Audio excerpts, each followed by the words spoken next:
करेंगे नेशनल कांग्रेस के vice president साबिक वजीर आला वो तशरीफ ला चुके हैं।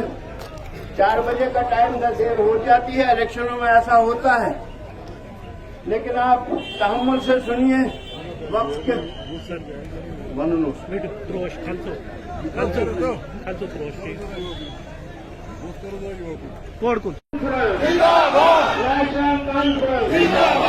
इंडिया अलायंस इत्तेहाद इंडिया अलायंस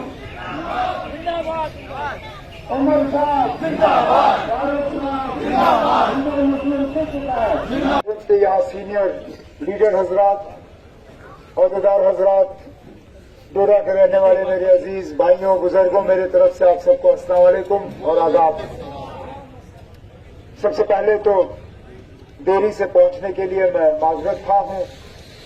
सुबह से श्रीनगर से जब हम चले तो मौसम कुछ ऐसा रहा कि आहिस्ता आहिस्ता हमारे प्रोग्राम जो है वो लेट होते गए और यहाँ पहुंचते पहुंचते हमें वक्त लगा, लेकिन उसके बावजूद इतनी भारी तादाद में आप लोग यहाँ आए हो इस प्रोग्राम में हिस्सा लेने के लिए, उसके लिए मैं आप सबका शुक्रगुजार हूँ। मकसद कोई छुपी हुई बात है नहीं, इलेक्शन का ब्यूगल बज चुका है। 19 तारीख को खिते जनाब ने अपने पार्लिमानी नुमाइंदे का फैसला करना है। नुमाइंदे कई सारे हैं, लेकिन सोच सिर्फ 2 तरीके की है। एक तरफ से वो लोग जो लोगों का बंटवारा चाहती हैं, एक तरफ से वो लोग जो हमें अलग करना चाहते हैं, हमें अलग अलग तराजुओं में तोड़ना चाहते हैं, मजहब के बुनियाद पे, जात के बुनियाद पे, बरादरी के बुनियाद पे, इलाके के बुनियाद पे। वो लोग जो जब यात्रा निकालते हैं तो यात्रा का मकसद होता है लोगों को अलहदा करना। यात्रा निकालते हैं तो मकसद होता है कि मस्जिद गिरानी है। यात्रा निकालते हैं तो पीछे यात्रा के खून की नदियां बहाई जाती हैं। दूसरी तरफ से वो सोच, जिस सोच का मकसद है लोगों को जोड़ना, जिस सोच का मकसद है लोगों को एक साथ लाना, जिस सोच का मकसद है कि मजहब और मिल्लत इन सब चीजों को एक तरफ रख के सब आपस में भाईचारा जो है वो कायम किया जाए। जब यात्रा निकालते हैं तो अलहदा करने की यात्रा नहीं निकालते, जोड़ने की यात्रा निकालते हैं, मुल्क को एक साथ लाने की यात्रा करते हैं। कोशिश करते हैं कि हम सब जो है मिल बैठ के तरक्की का जो है एक हिस्सा बने। यही 2 सोच है इस मैदान में। अब फैसला लोगों ने यह करना है कि वो किस सोच के साथ चलना चाहते हैं। कहने के लिए तो बहुत सारी बातें होती हैं। हमारे जो यहाँ 10 साल पार्लिमानी मेंबर रहे, उन्होंने क्या किया क्या नहीं किया वो आप सबके सामने है। कितने जनाब के लिए क्या नया आया इन 10 सालों में, सूरत हाल आपके सामने है। कौन सा नया प्रोजेक्ट, कौन सी नई तरक्की, कौन सा नया डेवलपमेंट, रोजगार के लिए कौन से नए विसाइल पैदा किए गए, कौन से नए तौर तरीके पैदा किए, आप सबके सामने है। यहां तक कि कहा जाता है कि 5 अगस्त 2019 के बाद एक नई जम्मू कश्मीर बनी, एक खुशहाल जम्मू कश्मीर बनी, एक वो जम्मू कश्मीर जिसमें तरक्की ही तरक्की हुई। बार बार हम वो विकास विकास विकास का नाम सुनते हैं। मैं जहां जाता हूं मैं विकास को ढूंढने की कोशिश करता हूं। मुझे बाकी सब मिल जाते हैं, लेकिन वो विकास मुझे कहीं नहीं मिलता, कहीं नहीं मिलता। और मैं जहां पूछता हूं लोगों से, बताइए ना 5 अगस्त 2019 के बाद आपकी जिंदगी में बेहतरी आई या नहीं आई? अगर आई तो कहां से? कहा गया था कि रोजगार के नए नए जो है दरवाजे खुलेंगे। नेशनल कॉन्फ्रेंस पे ये आरोप लगता था, इल्जाम लगता था कि नौजवानों के रोजगार में रुकावट हम लोग हैं, और हमारे जाने के बाद यहां रोजगार ही रोजगार होगा कि ईद पे या तो दफ्तर आओ या कैजुअल लीव ले लो, नहीं तो हम आपको एब्सेंट करार करेंगे। क्या इतने ही सस्ते हैं हमारे जज्बात? क्या इतनी कदर है आपको हमारे जज्बातों की? ये बीजेपी के लोग ये क्या जाने ना हमारे ऊपर क्या गुजरती है।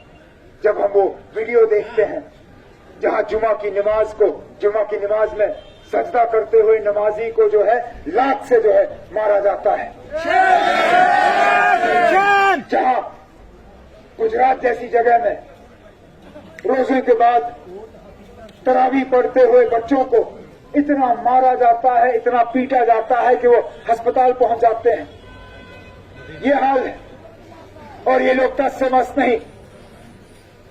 तभी तो वोट के बंटवारे की यहां साजिश रचाई जाती है। इसलिए मैंने कहा उम्मीदवार बहुत है, लेकिन सोच सिर्फ 2 तरह की है। यहां वो लोग भी हैं जो जीतने के लिए इलेक्शन नहीं लड़ रहे, वोट को तकसीम करने के लिए इलेक्शन लड़ रहे हैं। मुझे अफसोस होता है, गुलाम नबी आजाद साहब मेरे वालिद के दोस्त रहे। एक बार नहीं 2 बार फारूक अब्दुल्ला साहब ने उनको राज्यसभा पहुंचाया। मैं खुद उनके घर चुप करो। कितनी बार मैंने उनके घर खाना खाया। इस मुल्क के सबसे ज्यादा बड़े मुसलमान लीडरों में जाना जाते थे। कौन सा ओहदा था जो कांग्रेस ने उन्हें नहीं दिया? कौन सी जिम्मेदारी थी जो कांग्रेस ने उन्हें नहीं दी? मुल्क के लीडरों में गिने जाते थे। आज देखिए ना आप कहां पहुंचे। मां सिवाय इस उधमपुर पार्लिमानी हलके के, इसके बाहर कहां है उनकी लीडरी? 5 पार्लिमानी हलके हैं जम्मू कश्मीर में। बताइए ना कहां है उनके उम्मीदवार? मां सिवाय इस उधमपुर डोडा किश्तवाड़ वाली सीट में कहां है? क्या जम्मू से उनका उम्मीदवार उतरा? नहीं उठा। क्या अनंतनाग से उठा? नहीं उठा। क्या श्रीनगर से उठा? नहीं उठा। बारामूला से उठा? नहीं उठा। अगर उठा तो सिर्फ यहां उधमपुर की सीट से। क्यों? अच्छा जनाब, हम जब इलेक्शन में कैंपेन करते हैं तो कोई इलाका छोड़ते हैं? कोई इलाका नहीं छोड़ते ना। उधमपुर जिले में 10 असेंबली हलके हैं। जरा पूछिए इन बाल्टी वालों से, इन 10 हलकों में से कहीं एक इन्होंने जलसा किया? एक भी नहीं। कठुआ में 6 हलके हैं। पूछिए जिनका निशान ये बाल्टी है, कठुआ गए, उन 6 हलकों में कहीं उन्होंने कैंपेन किया? कहीं पे भी नहीं। यहां तक कि मैं कहता हूं रामबन भी नहीं गए, रामबन तक इन्होंने तकरीर नहीं की। क्यों? क्योंकि बीजेपी को नुकसान नहीं पहुंचाना चाहते। इसका सीधा सीधा मतलब है ना, ये लोग जीतने के लिए इलेक्शन नहीं लड़ रहे हैं, सिर्फ वोट को तकसीम करने के लिए लड़ रहे हैं। और ये वोट तकसीम होना हमारे लिए बहुत भारी साबित होगा। इससे पहले बीजेपी आए, इन्होंने हमारी आईन, हमारा झंडा, हमारी पहचान, हमारी शनाख्त, हमारी इज्जत, हमारा वकार, सारा कुछ तहस नहस किया। इस बार आएंगे, पता नहीं मुल्क के आईन को क्या करेंगे, क्या करेंगे पता नहीं आता। और ये ना, अगर हमने आज गलती की, अगले 5 साल तक हम उस गलती को दुरुस्त नहीं कर पाएंगे। मुझे कोई गिला नहीं होता अगर आज की हुई गलती हम कल दुरुस्त कर पाते, लेकिन ये जो हम फैसला कर रहे हैं, ये अगले 5 साल के लिए हमें फैसला करना है। इसलिए मेहरबानी करके सोच समझ के फैसला करिए। देखिए कि बीजेपी के आने से फायदा हुआ या नुकसान हुआ। देखिए, अगर दोबारा आएंगे नुकसान है या खतरा है।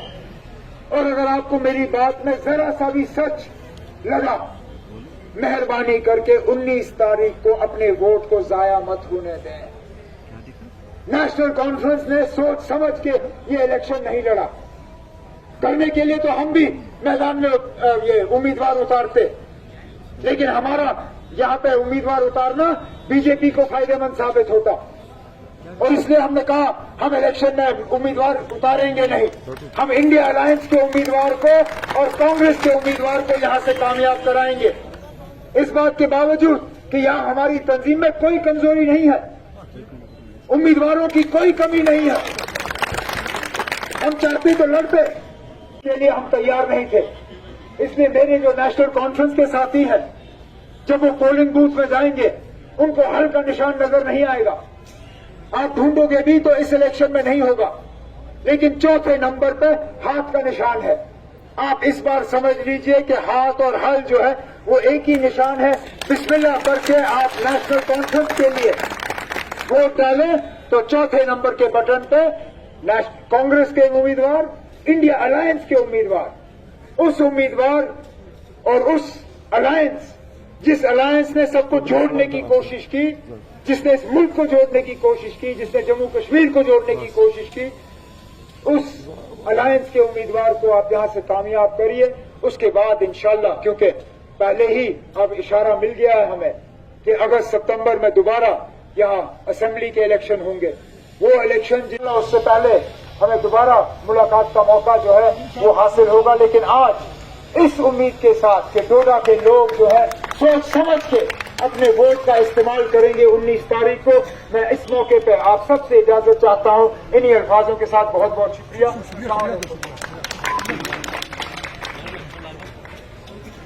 क्या उस वक्त उन्होंने उम्मीद छोड़ी थी? नहीं छोड़ी थी, तो हम क्यों छोड़े?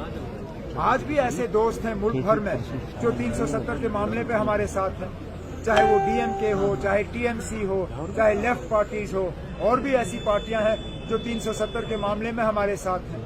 हम जिद्दोजहद करते रहेंगे ना। उम्मीद करेंगे कि आगे जाके दिल्ली में ऐसी हुकूमत आएगी जिसके साथ हम मिल बैठ के जो हमसे छीना गया है उसको हम वापस हासिल कर सकेंगे। क्या कहा? मैंने यही कहा ना कि जम्मू कश्मीर लद्दाख को जोड़ के 6 सीटों पे 3 पे कांग्रेस के उम्मीदवार हैं, 3 पे नेशनल कॉन्फ्रेंस के उम्मीदवार हैं। हम इंडिया अलायंस के तौर पे लड़ रहे हैं ये इलेक्शन, और इसमें हम 6 की 6 सीटों पे कामयाब हुए। पीएम पे वो राज्यसभा गए, जब हमने उनको राज्यसभा भेजा तब तो उनको नेशनल कॉन्फ्रेंस में कोई खराबी नजर नहीं आई। जब वो फारूक अब्दुल्ला साहब के साथ दोस्ती कर रहे थे तब उनको हमारे साथ कोई, तब उनको उनको कोई बुरा नजर नहीं आया। मुझे भी आजाद साहब से कोई गिला नहीं है ना, मुझे आजाद साहब से कोई गिला नहीं है। मुझे अफसोस सिर्फ इस बात का है कि जहां पे वो नेशनल लीडर थे, आज वो जम्मू कश्मीर के नहीं, अब वो सिर्फ चिनाब-वादी के लीडर रह गए हैं। बीजेपी ने उनको इतना श्रिंक किया हुआ है। मैं तो चाहता था कि वो नेशनल लीडर रहे, लेकिन नहीं रहे।